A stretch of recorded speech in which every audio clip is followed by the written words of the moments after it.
कैसे हैं? हम लोग इस भौतिक विज्ञान की क्लास में उपस्थित हुए हैं। मैं राहुल मिश्रा, सरस्वती विद्या मंदिर इंटर कॉलेज पाली से आज आपके लिए फिजिक्स का पहला चैप्टर जो आपके यूपी बोर्ड का है उसमें वैद्युत द्विध्रुव के बारे में चर्चा करेंगे। बात कर रहे हैं वैद्युत द्विध्रुव। वैद्युत द्विध्रुव के लिए क्या रहता है इसकी बात करेंगे। वैद्युत द्विध्रुव, इलेक्ट्रिक डाइपोल।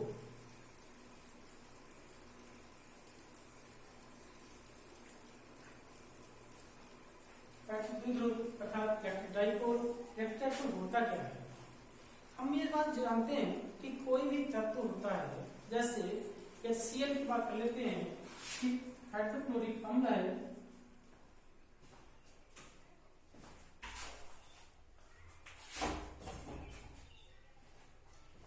HCl की बात कर रहे थे,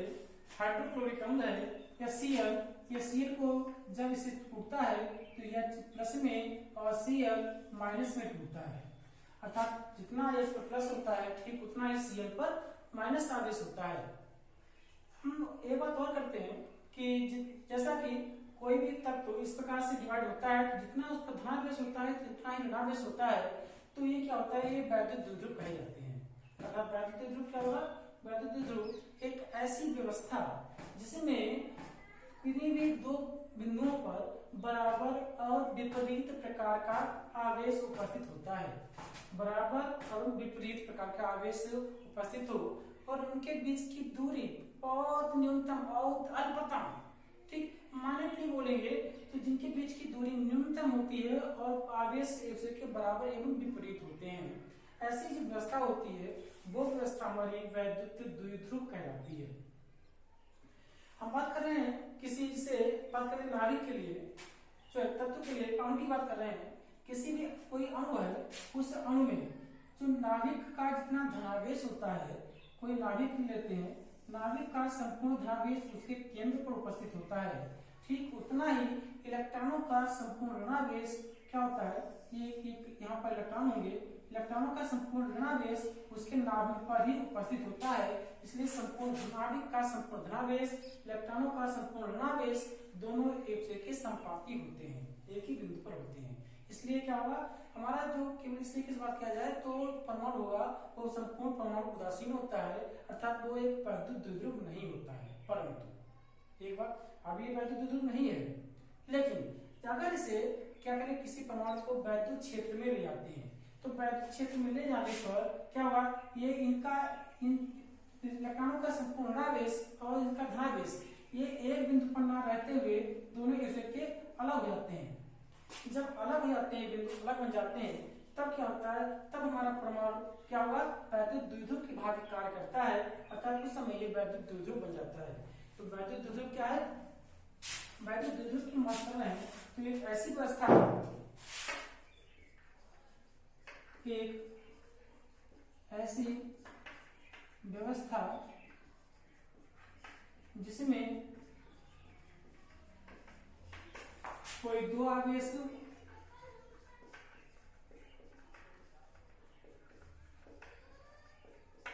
जो एक दूसरे के बराबर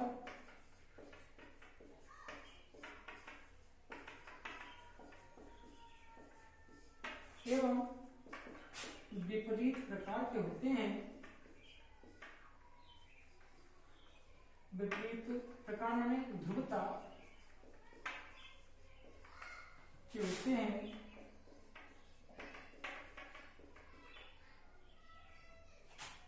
एवं उनके बीच की दूरी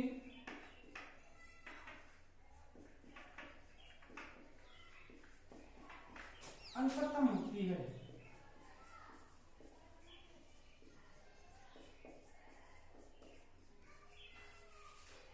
वैद्युत द्विध्रुव कहता है।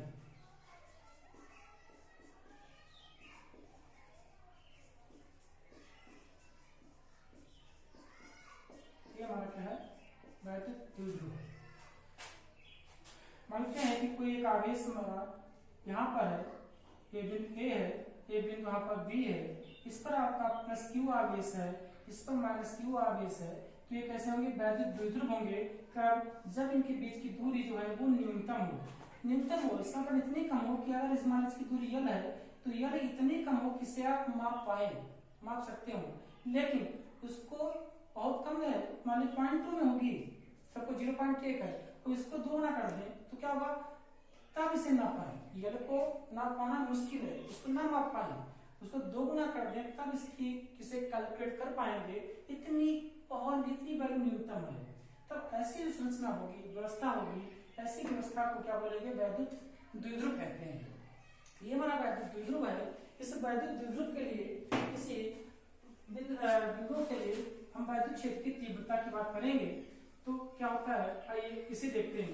कि किसी वैद्युत द्विध्रुव के कारण वैद्युत क्षेत्र की तीव्रता,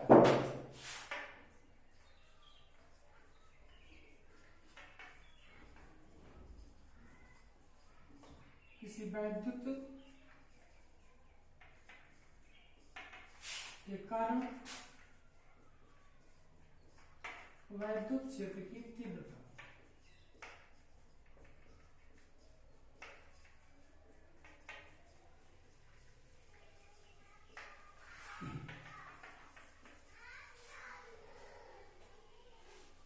चलिए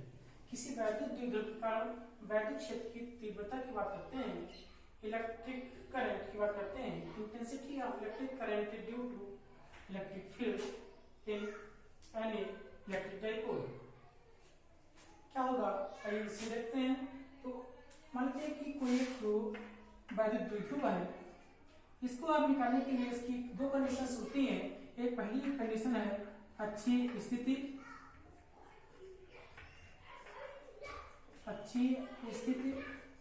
में, और दूसरी होती है निरक्षीय स्थिति में।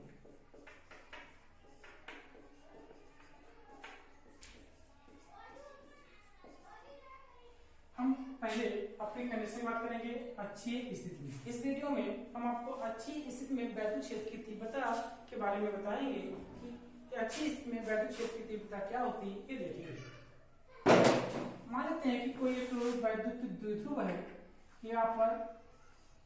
पर माइनस क्यू आवेश है, यहाँ पर प्लस क्यू आवेश है। ये माइनस क्यू आवेश किसी बिंदु ए पर है और प्लस क्यू किसी बिंदु बी पर है। इनके बीच की दूरी जो है वो पहले बताई थी 12 है, ये दूरी आपकी 12 है।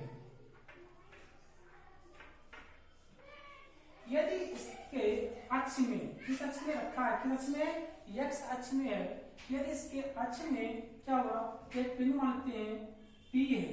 इस बिंदु P पर अगर आपको वैद्युत क्षेत्र की तीव्रता इस वैद्युत द्विध्रुव के कारण आपको ज्ञात करनी है, तो कैसे निकालेंगे, किसी बिंदु P पर वैद्युत क्षेत्र की तीव्रता P आपको निकालनी है, तो क्या करेंगे, पहले देखेंगे यदि प्लस क्यू आवेश के कारण वैद्युत क्षेत्र की तीव्रता E1 हो, ये प्लस है, प्लस होने के कारण तीव्रता भी एज पॉजिटिव ले जाती है, इसलिए क्या होगा, ये दिशा विपरीत जाएगी, इसलिए क्या होगा, इसकी तीव्रता E1 है, इसकी प्लस क्यू आवेश के कारण तीव्रता E1 है, जबकि माइनस क्यू की दिशा इधर रहेगी तो माइनस क्यू के कारण वैद्युत क्षेत्र की तीव्रता E2 है। तब परिणामी तीव्रता जो E है वो हमें क्या करनी है, तो कैसे निकालेंगे, प्लस क्यू आवेश के कारण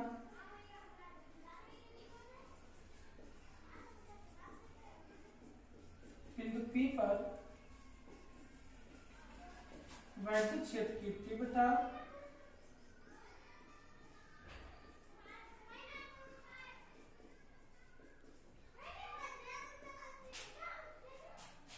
कितनी, E1 है, सूत्र आपको पता है, इस तीव्रता का 1/4 पाई Q/R²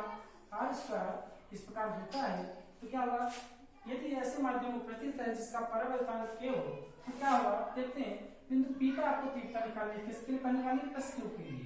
ये देखने के बाद ये दूरी कितनी थी, 12 थी, यदि इसका मध्य बिंदु मानते हैं O है, इस O से इस बिंदु P की दूरी अगर मान लेते हैं कि ये दूरी जो है यहाँ से P तक की दूरी, सपोज ये दूरी स्मॉल r है, ये दूरी r है, तब प्लस क्यू से पी तक की दूरी क्या होगी, प्लस क्यू से पी तक की दूरी, हमारे ओ से पी तक की आर है, पी से पी तक की दूरी हमें निकालनी है, तो क्या होगी पूरे में से मध्य बिंदु, ये मध्य बिंदु हो गई, तो ये यल दूरी आपकी इधर हो गई और यल दूरी आपकी ये इधर हो गई। तो आर में से यल निकाल दीजिए, आपको मिल जाएगी, अर्थात बिंदु प्लस क्यू से पी तक की दूरी मतलब बीपी, तो बीपी हमारा होगा वो कितना होगा हमारा आर माइनस यल। इसी प्रकार से एपी भी आपको चाहिए होगा, तो एपी से कितना होगा, एपी ए से पी तक की दूरी ये यल है, ये आर है, तो कितना जाएगा आर प्लस यल, ये दूरी होगी हमारे पास आर प्लस यल। तो क्या हुआ, मान निकालते हैं प्लस क्यू आर बेस का वैद्युत क्षेत्र की तीव्रता E equal to 1/4 pi epsilon not के इनटू क्यू अपान दूरी प्लस क्यू के लिए कितनी है हमारी बीपी है आर माइनस यल का स्क्वायर है, यहाँ लगाएगा स्क्वायर, इसी प्रकार से माइनस क्यू आर इस वैद्युत क्षेत्र की तीव्रता आपको निकालनी है, तो क्या होगी E2 इक्वल टू 1/, इसी प्रकार से निकालेंगे 1/4 पाई एप्सिलॉन नॉट के इनटू क्यू अपान, कहां से ए से पी तक की दूरी माइनस क्यू से निकालना है, तो एपी कितना हमारे पास है आर प्लस एल, तो ये हो गया आर प्लस एल का होल स्क्वायर, तो ये हो गई 1/4 पाई एप्सिलॉन नॉट के q upon r plus l का होल स्क्वायर। तब क्या हुआ, हमें परिणामी तीव्रता निकालनी है, परिणामी तीव्रता कहां पर निकालनी है, बिंदु P पर क्या होगी E इक्वल टू E1 इधर जा रही है, E2 इसकी विपरीत दिशा में है, E1 की तीव्रता ज्यादा है, ज्यादा दूरी तक के ये कवर करता है, इसलिए E1 ज्यादा होगा, E2 विपरीत दिशा में है, इसे माइनस कर देंगे, परिणामी तीव्रता निकल के आ जाती है E equal to E1 minus E2, तो क्या होगा E equal to E1 minus E2 हो जाएगा, तो निकालते हैं E इक्वल टू E1 कितना 1/4 पाई एप्सिलॉन नॉट के इनटू E1 की वैल्यू आप निकाल चुके हैं Q अपान R माइनस L का होल स्क्वायर माइनस E2 की वैल्यू 1/4 पाई एप्सिलॉन नॉट के इनटू Q अपान R प्लस L का होल स्क्वायर। इन दोनों में हमें कुछ कॉमन मिल रहा है, कॉमन क्या है 1/4 पाई एप्सिलॉन नॉट के इनटू Q कॉमन मिल रहा है, जो बचा वो लिख दीजिए 1/r माइनस L का whole square minus 1/r plus L का होल स्क्वायर। चलिए इसके आगे हमें सॉल्व करना है, एक बार इतना स्क्रीनशॉट ले लीजिए जिससे आपको प्रॉब्लम ना हो, इसे हम रफ करते हैं। इतना हमारा आता है E equal to 1/4 pi epsilon not के into Q 1/r minus L का whole square minus 1/r plus L का होल स्क्वायर। इसके आगे देखेंगे क्या रहेगा,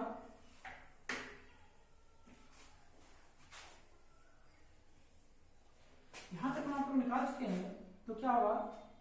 E equal to 1/4 pi epsilon not के into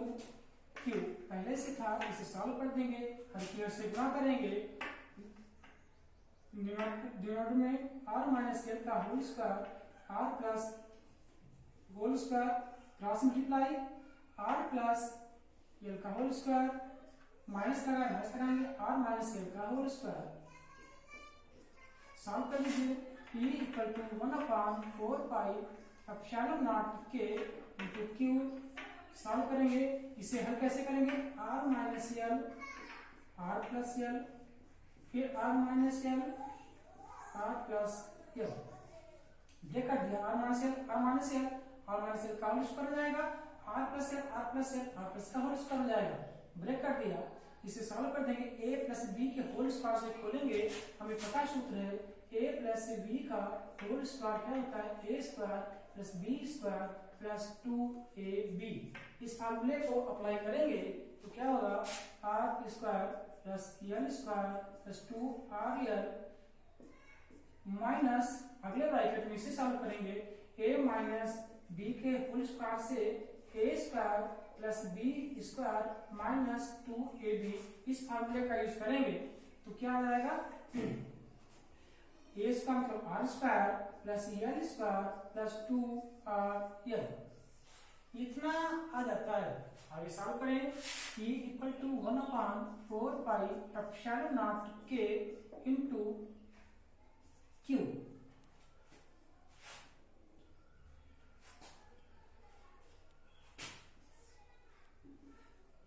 are minus l r plus l r minus l r plus l, ये हो गया आर माइनस एल का होल स्क्वायर, तो r minus l r plus r square minus l square r plus l r minus l, ये भी r square minus l square, तो हो जाएगा होल स्क्वायर। इसे हल कर दें, r square plus l square plus 2rl, इसे माइनस में r square plus minus minus l square plus minus minus 2rl, उसका क्या होगा, आर स्क्वायर से r square cancel, l square से एल स्क्वायर कैंसिल, बचेगा हमारे पास में equal to 1/4 pi epsilon not के into q 2rl sorry minus minus minus plus हो जाएगा, तो 2rl कितना होगा 4rl, तो तक 2 इंटू 2rl कर सकते हैं, 2 into 2rl upon r square minus l square whole square. तब ये सॉल्व करेंगे, equal to 1/4 pi epsilon not के, इसे कैसे लिखेंगे, 2 अलग लिखेंगे, 2q into 2l into are, इसे इस प्रकार से करेंगे, r square minus l square का होल स्क्वायर। एक बार जानते हैं कि q इंटू 2l, ये क्या होता है, q इंटू 2l, ये होता है p, इसे बोलते हैं वैद्युत द्विध्रुव आघूर्ण, वैद्युत द्विध्रुव आघूर्ण बोलते हैं। और यहाँ पे देखें r square minus l square, ये बोला था ये बहुत छोटा है, पहले से आपको बताया था ये बहुत छोटा होता है, एल का स्क्वायर करेंगे, सपोज 0.1 है, इस ये छोटी वैल्यू है, इसका स्क्वायर कर देंगे तो 0.01 हो जाएगा, वैल्यू और भी छोटी हो जाएगी, कैलकुलेट नहीं कर पाएंगे, इसलिए एल छोटा है, एल स्क्वायर और छोटा होगा, इसलिए एल स्क्वायर को नगण्य मान लेंगे, 0 मान लेंगे, तो क्या होगा, तथा एल छोटा है तब एल स्क्वायर टेंड्स टू 0 मानने पर, चलिए इसे 0 मानेंगे, एक बार पुनः इसका स्क्रीनशॉट लेते हैं, बहुत छोटा है, छोटा होने की वजह से थोड़ी प्रॉब्लम आ रही है, चलिए कोई बात नहीं, इतना एक बार देख लेंगे, तो क्या होगा, इक्वल टू हमारे पास अब से ये वैल्यू जो है उठा करके यहाँ पर रखेंगे, तो वैल्यू यहाँ पर रखेंगे तो क्या होता है, आइए देखते हैं,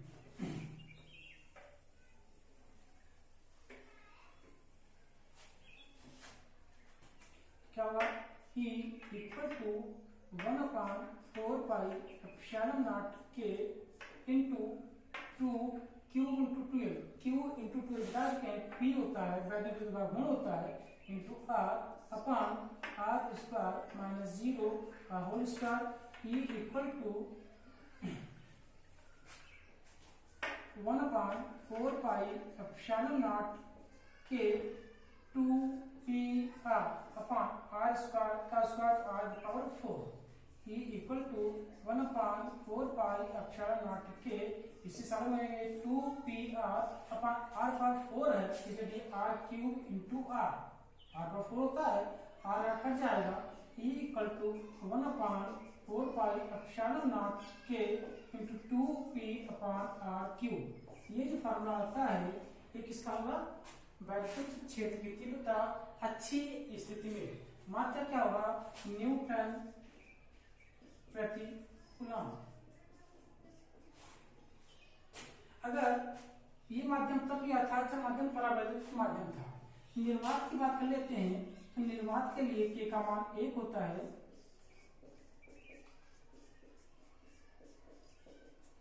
तब E equal to 1/4 pi epsilon not के की वैल्यू 1 हो गई, आया 2p upon r cube Newton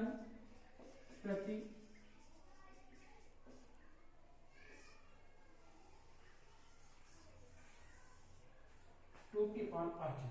चलिए, तो दोस्तों क्या देखा हमने यहाँ पर E=1/4πε0 ये अच्छी स्थिति में वैद्युत क्षेत्र की तीव्रता होती है। बहुत इंपॉर्टेंट डेरिवेशन है, कई बार बोर्ड एग्जाम में पूछा गया है। उम्मीद है आपको समझ में आ गया होगा। कोई प्रॉब्लम होती है कमेंट बॉक्स में आप हमें बताएंगे। तब तक के लिए, अगली वीडियो के लिए हम फिर आपसे मिलेंगे। तब तक के लिए धन्यवाद।